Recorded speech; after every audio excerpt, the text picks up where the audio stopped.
Hey guys, subscribe for daily content. And if you're shopping for gear, make sure you check out the description for the newest items at some of the very best online retailers. There's also links for some of the items that I personally recommend.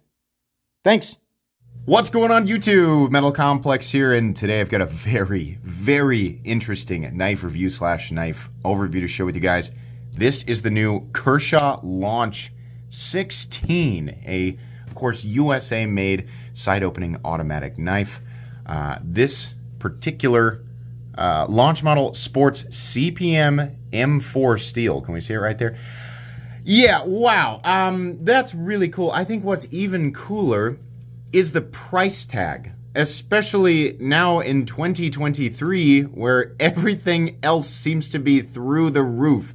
Honestly, it's amazing that Kershaw can do this.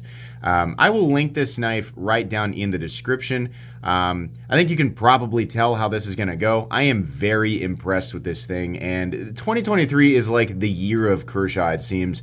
They are really just like absolutely blazing the trail. They've come out with so many really awesome things, and it's nice to see that all parts of their product line seem to be like, hey, wow, this is awesome, right? So, really nice to see that from Kershaw this year. Thanks to my patrons for supporting me, and please make sure to follow me on Instagram at metal_complex, and thank you so much to Kershaw for providing this knife for review. Let's go ahead and measure it. The overall length of the Kershaw Launch 16 coming in at about 8¼ inches. Yeah, 8¼ blade length is coming in at 3.5, and your cutting edge is coming in at something like 3.35 inches. Let's go ahead and do some size comparisons up against the Ontario Rat Model 1 and the Ontario Rat Model 2, which I have tucked away. Sorry about that. There we go. You can see here, this is definitely a full-size knife. It's not quite the same length as the Ontario Rat Model 1. Let's put it up against the Demco AD 20.5. There we go. How about up against the Civivi Elementum and the CJRB Pyrite, which will be included as size comparison knives more often as we proceed here. And then how about like the Spyderco PM2 and the Spyderco Para 3. There we go. Last but not least, let's do the Benchmade Griptilian, or in this case the Ritter Hogue, and the Benchmade Bug Out. Alrighty. Good size knife, definitely. You're looking at a knife that is definitely about the same overall length, a little bit longer than the Ontario, the Ritter Hogue, but it's got that same kind of full knife size presence. It's every element of this knife says full size, which is great. Not XL, right? Not the same as your Cold Steel Espada XL or your Formax or whatever, but no, definitely a full size knife. How's the action? This is an automatic knife. The action is obviously very important. So this actually fires pretty hard. In fact, if I'm remembering correctly, trying to remember all of the different launch models that I have experienced, I would say this one is probably the most powerful. It feels very good. This is as close to a ProTech as I have ever felt from Kershaw. ProTech has always felt like they fire a little bit harder, but those are also quite a bit more money. In this case, this is firing really hard. I don't know if they have changed the coil spring that's in the pivot. I have no idea, but it feels very good. Here's the button here, and you can see in the close position, the button is completely recessed. I mean, we have it like it's flush, right?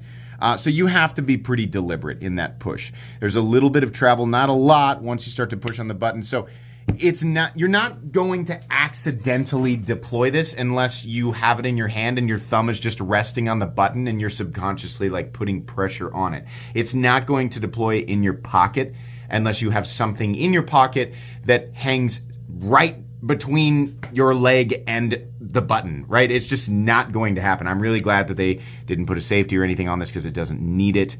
But yeah, you push it and that blade fires into the open position. The test that I always use is I hold the button down and see, is that coil spring pushing the blade out into the open position even when I only pull it back a little bit? And yes, the answer is with extreme ease. The action is exactly what I want it to be. And it's not like this is a new thing for the Kershaw Launch series. I mean, they all do this, but this one just feels better. I don't know if they're actually doing something different, or, I mean, if this is just the product of them honing their their Kershaw skills over time. It's just really nice to see that something from their US line is not only continuing to be good, but it feels better. That's really, really great. The action on this is very good. It's exactly what you want it to be for an automatic knife. Let's go ahead and do carry profile. So thickness up against the Spyderco Para 3, and it's really not all that thick, right? I mean, you're looking at essentially the same thing. Length and height up against the PM2 and Para 3. This really, for being a full-size knife, it really is about as compact as either of these. I mean, we're looking at an overall body length of no more than the PM2, perhaps a little bit shorter.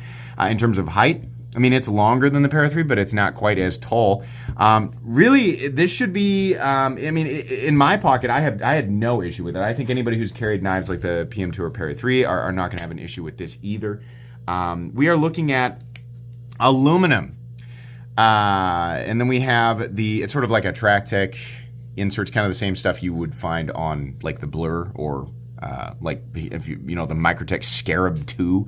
And then we have another little aluminum area, which is probably part of the frame. They just set it around it, but it's textured in there, which is kind of cool.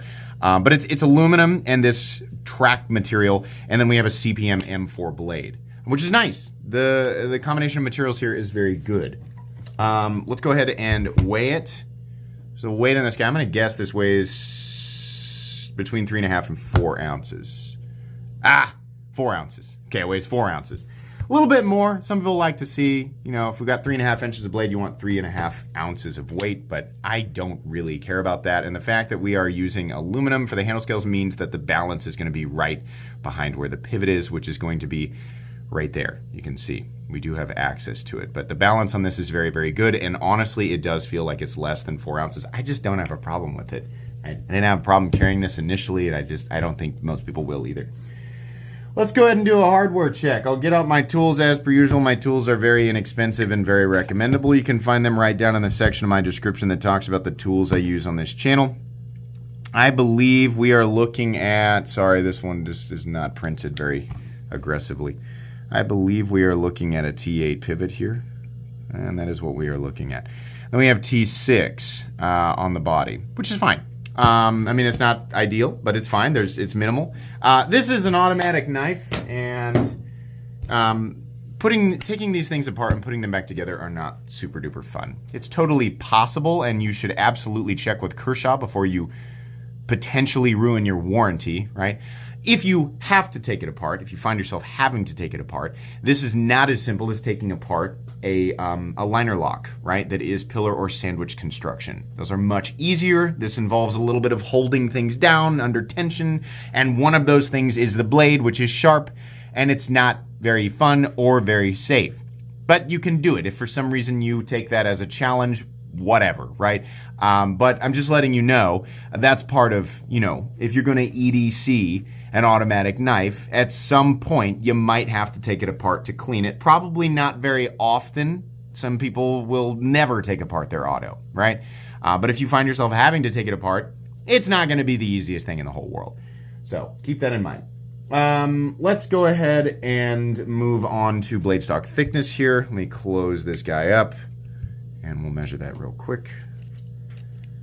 Blade stock thickness, I'm going to guess that's 1. It looks fairly thick. Let's see, 140, 145? No, even thicker, 153. So looking at kind of like zero tolerance thickness there. 150 to 155 thousandths. Okay, I mean, it's, this is meant to be a more, kind of robust work knife for sure. All right, I think that's about it. Let's go on to the meat and potatoes here. I really like how Kershaw managed to make this Kershaw, and you know what I mean by that. It means it kind of has the tactical Kershaw look, but not so much that it's obnoxious, right? And some people might not agree with me. The fact that we're looking at a serrated black Tanto, some people are just not going to be able to help but scream gas station, right? And okay, right off the bat, and I know that people have already said this because I've taken 9 minutes to say it. Yes, they absolutely should release this without serrations. Right now, the only version of this that you can get is with serrations. I would be shocked if they were like, nope, that's the only one we're doing. I would be shocked. I'm guessing Kershaw's watching this. Kershaw, I would venture to guess that you guys plan to release one of these without serrations. I haven't the foggiest why you wouldn't do that.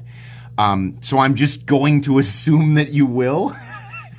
But maybe you won't. I don't know. I really hope that you do, because there are a lot of people who are going to want this knife and are not going to want serrations. If you like serrations, fine, right? That's great.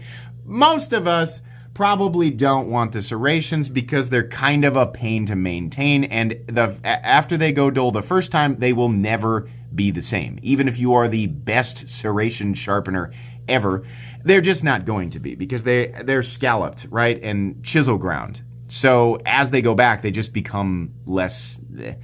So whatever. Also, like a straight tanto edge would be great, but also a drop point would be great. At that point, it would really look a lot like the VECP from Les George, right? So maybe that's why they're steering away from that. At the very least, a straight non-serrated tanto would be awesome, right? I mean, that would be really, really cool. And I think most people would be very happy with that. The only downside, to having a tanto is that you have two separate edges. So resharpening it over time, this area starts to get a little bit ugly, right? And it's just a little bit more work.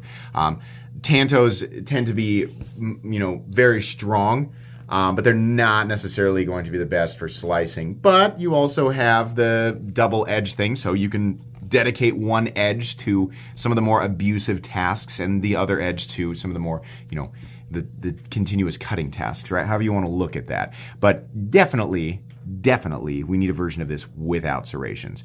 The overall look of it is cool, though. We have that kind of Kershaw tactical look without it going overboard or getting in the way of anything. All of the, the way that it's this material is laid into the handle, it looks nice. It looks cool, looks tactical, but it's also functional. More importantly, it's also functional because, let's be honest, guys, none of us are infiltrating the structure. We're not doing that. You're not a ninja. I'm not a ninja, right? However these are marketed, however you feel about them, you're not doing that stuff with them. You're cutting open your Amazon packages, right? Or you're getting that really frustrating wrapper off the top of that lid to get into the thing so that you can eat the cookies, right? Why did they put that tight wrapper on the lid? I don't know. But you can use your knife to sort of cut away at it little by little, right? That's what you're doing. You're not doing anything tactical with it, so you just enjoy the look, and it's okay to admit that. That's initially why I was attracted to Kershaw knives. I've told this story a million times. My first good knife was an accident. I bought the Kershaw Blur because it was black and tanto and serrated and had all this stuff in it, and I thought, that's really, really cool. It's probably what Ninja Marines use, right? I have to assume. And it just ended up being a really good knife and opened my eyes to Kershaw and a whole world of awesome stuff. But yeah, we have that look. Ergonomics are fantastic thanks to extremely classic traditional knife lines, right? This is not like a new handle shape that they invented. It's a handle shape that works really, really well. They have heavily chamfered the edges, making this extremely comfortable. And the biggest part of this that makes it so comfortable is this clip that Kershaw's been using, and it's great. It's short, right? This is proof that we don't need giant Mighty Duck face mask looking pocket clips that cover 70% of the knife. You don't need that, right? Even the guys who will say that they are the tactical, they are infiltrating the structure, and they often hang, once they throw their grappling hook up, and when they're climbing up the building and they're kind of upside down, they might need that giant pocket clip to hold on to it. You don't need the giant clip. This is great. It's short, it's deep carry, there's minimal bill, and it stops after it rises, right? You could say it's a little bit pokey, but truthfully, where it is, you're not gonna, I don't notice it at all. There's no hot spot here whatsoever. This is great. The short clip thing is awesome. And guess what? Lefties, they even put a spot over here so that, you could have it mounted for lefty carry, which is fantastic. That's really, really nice. There's a little bald spot underneath the pocket clip, so you're not running this stuff, across the seam of your pocket, and that's great. Not so much on this side, though. Lefty pockets will get frayed.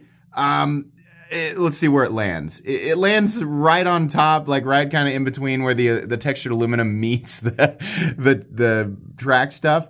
So lefties, your pockets will get a little more frayed up, but you know what? Hey, at least they gave you a spot to mount it, right? And you'll be operating this with your index finger, which, if you're left-handed, you've probably worked that strength up and you're probably used to it. If you can legally carry autos in your area, you can probably, figure out how to do that. But that's great, right? It's a right-handed automatic knife. Considering where the button is, it's definitely easier to operate an automatic knife with your thumb because of how the rest of the hand grips the knife. But at least you have the option to carry it and use your index finger to deploy it. So I think that's great. The edges are nicely chamfered. Ergonomics are fantastic. Pocket clip position is great, and there is no hotspot. The jimping is also great. Unlike the VECP, this jimping is actually functional. It really does remind me of that. I mean, this is an in-house design. So, but we can't scream copy here because truthfully, it's the blade shape and the handle profile, even on the VECP, is pretty traditional. It's just pretty straight, right? It's a lot like, it's the joke I make when, I say that people copy the bug out, or they copied the Elementum, as if to say that the Elementum or bug out, like that their profiles were in any way original. No. It's just, they're classic knife lines, and they work really, really well. They're used by many current, designers, and they have been for the last however many decades, right? So, really nice, functional, and it's extended out to a usable area. There's plenty of area here to really lock in with your thumb. I have no doubt that this knife is absolutely capable of continuous hard use, not abuse, right? I'm not saying you should be prying, screwing, hammering. You shouldn't be doing that, right? Some guy was trying to argue with me that a knife should be used to cut open aluminum cans. No, use a can opener. My God, why? That you have to go out of your way to be continuously cutting open aluminum cans. None of us are in that hardcore of a survival scenario day to day. If you can comment on a YouTube video, you have no business cutting open aluminum cans with your pocket knife. You are forcing that scenario for no one but yourself. Use a can opener. Use a screwdriver. Literally, your face is a better tool for opening aluminum cans than your pocket knife. The first time you do that, you dull the edge. And then guess what? You've got a folding, dull piece of steel in your pocket that can't do anything. Don't cut open aluminum cans with your knife. It's wrong. Anyways, I give no room for argument there. I can't be bothered with it. Don't do it. Anyways, so this is M4. Most of us know what M4 is. If you don't, I'll tell you. CBM M4 made by Crucible is essentially if you took M390 but you removed the stainless qualities and traded them for toughness, which makes this very, very preferable for a lot of people. This has been coated, so while it's not stainless, listen, if you're somebody who needs the stainlessness of a composition, right, if that's really important, if you live in an area where corrosion is a problem, M4 is not for you. Even coated M4 is not for you. You need a stainless steel.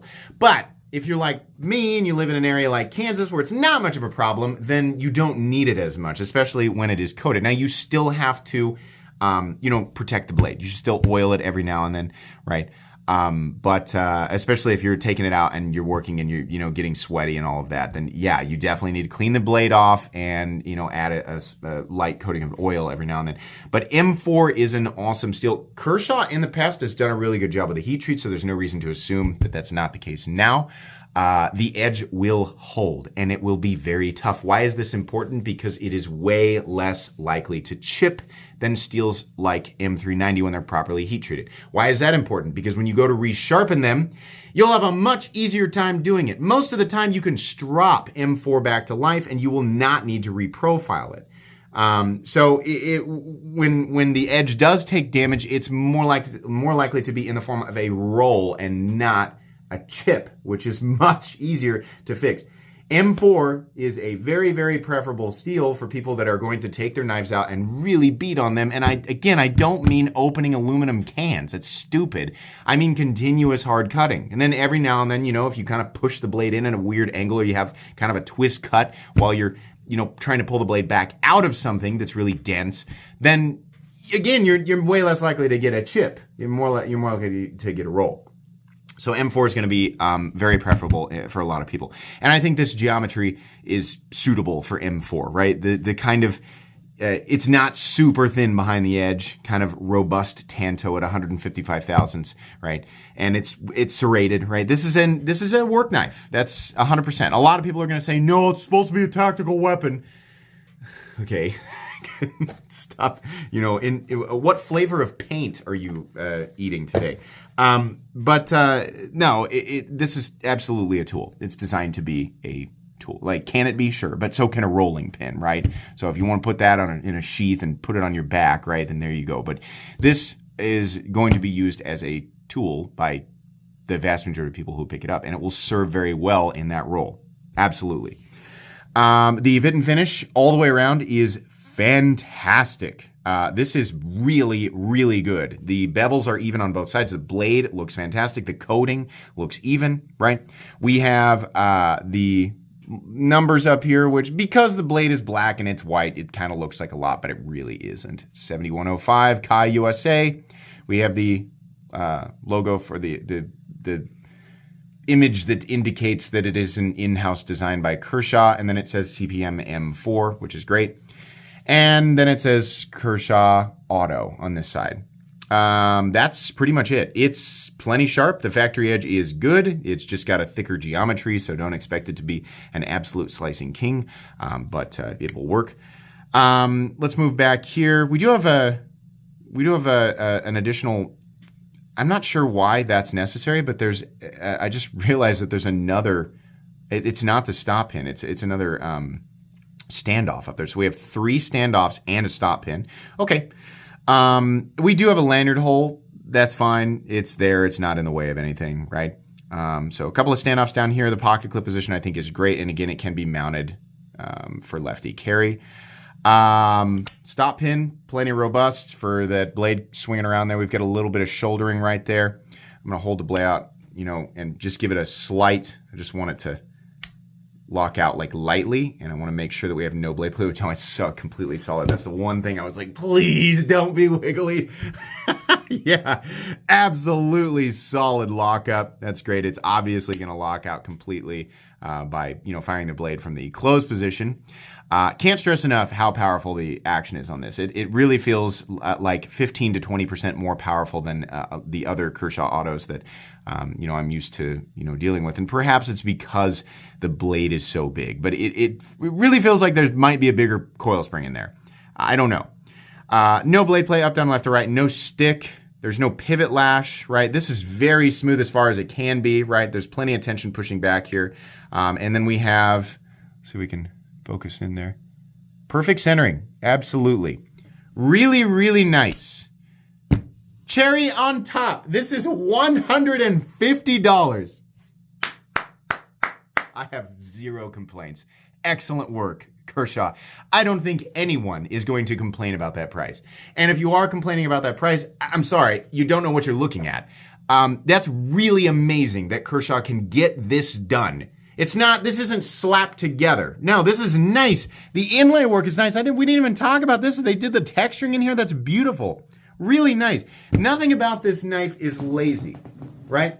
Really, the only thing I can nitpick here is I wish that it didn't have serrations, and I wish that we had an option that wasn't a tanto. But okay, we got to give credit where it's due. This is really awesome that they can give us M4, nice aluminum and the inserts and right, all of this really nice action, and make it in the USA in 2023 and charge us $150 for it. That's really nice. That's really, really nice. Listen, the only other issue here is that this is an automatic knife and it's a 3.5-inch blade, which is going to make it very illegal in a lot of places that are even within the United States. If you live outside the United States, sorry, yeah, this is definitely not, I think it's pretty much illegal like everywhere else. There are plenty of states within the United States where you can not only own automatic knives or switchblades, and yes, that's what this is. This is a switchblade, factually. That's what the officer is going to define it as, right? There's no room for debate on that. I promise you, this is a switchblade by definition. It's going to be illegal in a lot of places, but there's a lot of places where you can legally own and carry it, like Kansas. If you can, this is fantastic. This is probably one of the best automatic knives on the market. And I'll tell you this right now. If this came in a non-serrated and especially drop point configuration with a continuous belly, this would absolutely be, I think this would probably be like the most recommendable sight opening automatic knife on the market. It's just really good. I'm just absolutely shocked that they're able to do this at this price. Kershaw is just grand slam after grand slam for 2023, and it's just really awesome to see that from the company that truthfully got me started in this whole knife journey, right? The start of my 14-year journey into this insane knife world. It is so cool to be here this many years later, just absolutely celebrating something that they've come out with. So really nice. For those of you who can carry these legally, and if you like a larger blade, I cannot recommend this thing enough. It really is spectacular. Here's hoping that they do a non-serrated version and a drop point version. So anyways, that's going to be pretty much it today. There's nothing else I can say. Just really excellent. I expect really great things from Kershaw in the very near future. Please make sure to follow me on Instagram at metal_complex. If you enjoyed this video, leave a like. If you'd like to check out my other content, I do, of course, have lots of videos of knives that are either expensive or inexpensive that I do or don't like. So check those out. And if you enjoy all my content, go ahead and click on that Metal Complex logo right there and subscribe because there's definitely more coming. Thanks again for watching, everybody, and have a great day.